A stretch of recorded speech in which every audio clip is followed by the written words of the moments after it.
ଲେଖା ଯାଇଛି ବହିରେ ସେ ହେଉଛନ୍ତି ସର୍ବୋତ୍ତମ। ସେ ମୋର ଜଣେ ସର୍ବୋତ୍ତମ ବନ୍ଧୁ ହିସାବରେ ଥିଲେ, ବ୍ୟକ୍ତିଗତ ବନ୍ଧୁ, ଏବଂ ସୌଭାଗ୍ୟ ମିଳିଥିଲା ମୁଁ ତାଙ୍କ ସହିତ ଦୁଇଟି ଚଳଚ୍ଚିତ୍ରରେ ଦୁଇଟି ଛୋଟ ଛୋଟ ଭୂମିକାରେ ମୁଁ ଅଭିନୟ କରିଛି। ସେ ଚାହୁଁଥିଲେ ମୁଁ ଅଭିନୟ କରିବା ପାଇଁ ପୁରାପୁରି ଭାବରେ କଳା ଜଗତରେ ରହିଯିବା ପାଇଁ, କିନ୍ତୁ ମୋର ସୌଭାଗ୍ୟ ନଥିଲା। ମୁଁ ରାଜନୀତିରେ ଆସିଲି, କିନ୍ତୁ ତାଙ୍କ ସହିତ ମୋର ବନ୍ଧୁତା, ମୋ ପରିବାର ସହିତ ତାଙ୍କର ସମ୍ପର୍କ, ତାକୁ ମୁଁ ଜୀବନରେ କେବେ ଭୁଲି ପାରିବିନି। ସମଗ୍ର ଓଡ଼ିଶା ରାଜ୍ୟ ଆଜି ତାର ଜଣେ ବରପୁତ୍ର, ଓଡ଼ିଶାର ଜଣେ ଶ୍ରେଷ୍ଠ କଳାକାର ବୋଲି କୁହାଯାଇପାରିବ, ଜଣେ ଶ୍ରେଷ୍ଠ କଳାକାରଙ୍କୁ ଆଜି ହରେଇଛି। ଏବଂ ଉତ୍ତମ ମହାନ୍ତି, ଯାହା ଲେଖାଯାଇଛି ବହିରେ ସେ ହେଉଛନ୍ତି ସର୍ବୋତ୍ତମ। ସେ ମୋର ଜଣେ ସର୍ବୋତ୍ତମ ବନ୍ଧୁ ହିସାବରେ ଥିଲେ, ବ୍ୟକ୍ତିଗତ ବନ୍ଧୁ, ଏବଂ ସୌଭାଗ୍ୟ ମିଳିଥିଲା ମୁଁ ତାଙ୍କ ସହିତ ଦୁଇଟି ଚଳଚ୍ଚିତ୍ରରେ ଦୁଇଟି ଛୋଟ ଛୋଟ ଭୂମିକାରେ ମୁଁ ଅଭିନୟ କରିଛି। ସେ ଚାହୁଁଥିଲେ ମୁଁ ଅଭିନୟ କରିବା ପାଇଁ ପୁରାପୁରି ଭାବରେ କଳା ଜଗତରେ ରହିଯିବା ପାଇଁ, କିନ୍ତୁ ମୋର ସୌଭାଗ୍ୟ ନଥିଲା।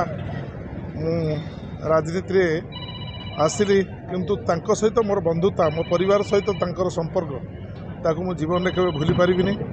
ଅପରପକ୍ଷରେ ଓଡ଼ିଶା ରାଜ୍ୟର ସେ କଳାକୁ ଯେଉଁଭଳି ଭାବରେ ଆପଣେଇ ନେଇଥିଲେ, ଆଉ କଳାକୁ ଉତ୍କୃଷ୍ଟ କଳାରେ ପରିଣତ କରିବା ପାଇଁ ଓଡ଼ିଶା ରାଜ୍ୟର ସମସ୍ତ କଳାକାରମାନଙ୍କୁ ଯେଉଁଭଳି ଭାବରେ ଆଗକୁ ନେବା ପାଇଁ ତାଙ୍କର ଉଦ୍ୟମ ଥିଲା, ତାହା ବହୁତ କମ୍ ଲୋକଙ୍କ ପାଖରେ ଥାଏ।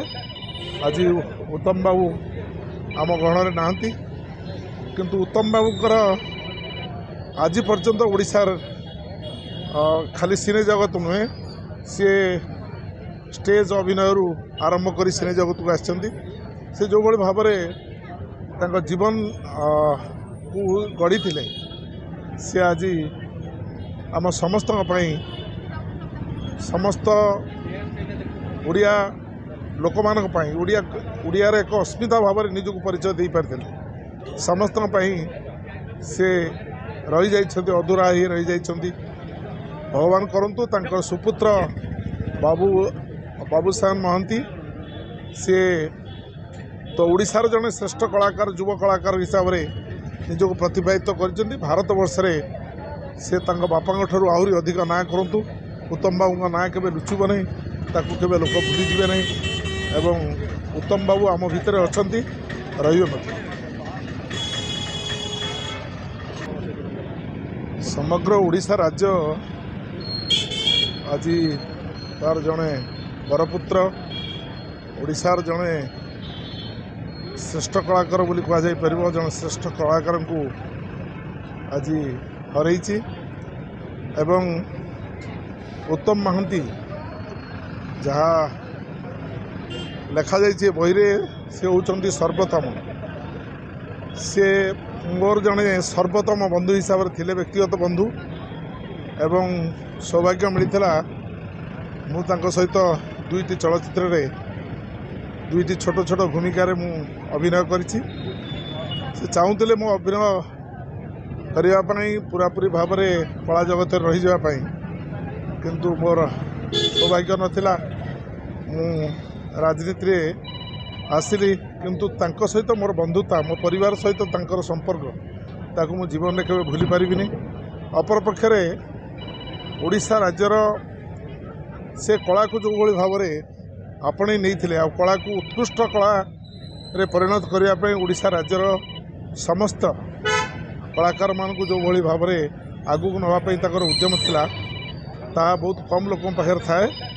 ଆଜି ଉତ୍ତମ ବାବୁ ଆମ ଗହଣରେ ନାହାନ୍ତି, କିନ୍ତୁ ଉତ୍ତମ ବାବୁଙ୍କର ଆଜି ପର୍ଯ୍ୟନ୍ତ ଓଡ଼ିଶାର ଖାଲି ସିନେ ଜଗତ ନୁହେଁ, ସିଏ ଷ୍ଟେଜ୍ ଅଭିନୟରୁ ଆରମ୍ଭ କରି ସିନେ ଜଗତକୁ ଆସିଛନ୍ତି।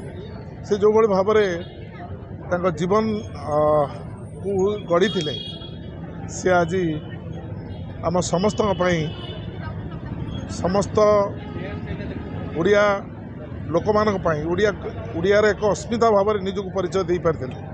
समस्त से रही जाइछन्ति अधूरा ही रही जाइछन्ति। भगवान करंतु तांकर सुपुत्र बाबूसाहेब महांती से तो ओडिशार जड़े श्रेष्ठ कलाकार युव कलाकार हिसाब से निजक प्रतिपादित कर भारत वर्ष से बापा ठारू आहरी अधिक ना करंतु। उत्तम बाबू ना केबे लुचुब नहीं, ताकू केबे लोक भूलीजे नहीं।